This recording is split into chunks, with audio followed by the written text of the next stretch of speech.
Hi friends, today prawn biryani எப்படி செய்யலாம்ன்றத பாப்போம். Okay, பிரானை வந்து நல்லா மஞ்சள் போட்டு கழுவி வச்சுக்கிட்டோம். பிரான் பிரியாணி செய்ய தேவையான பொருட்கள், இதில் எக்ஸ்ட்ராவாக நம்ம பெருங்காயம் ஆட் பண்ணிக்க போகிறோம். பெருங்காயம் இதுதான் பார்த்துக்குங்க.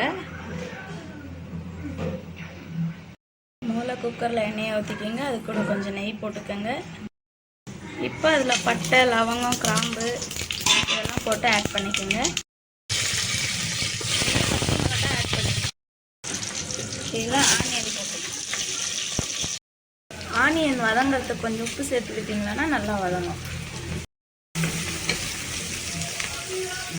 ஆனியன் நல்லா வதங்கினோடனே தக்காளி ஆட் பண்ணிக்கணும்.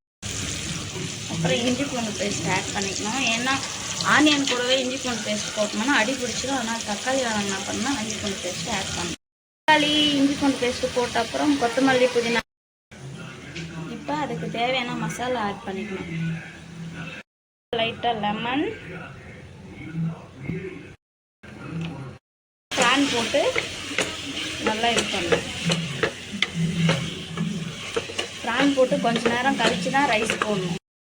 ஆனியன் வதக்க உப்பு ஆட் பண்ணிட்டோம். இப்போ தேவையான அளவு உப்பு ஆட் பண்ணி ரைஸ் ஆட் பண்ணி குக்கர் மூடிடுறோம்.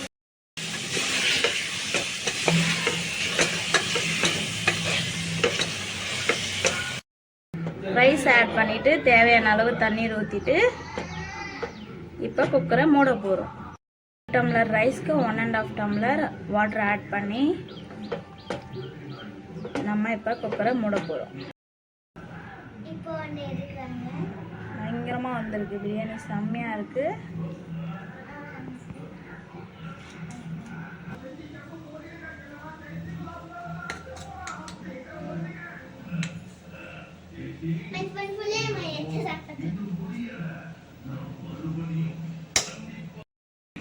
ஃபைனலாக ஃபேன் பிரியாணி ரெடி.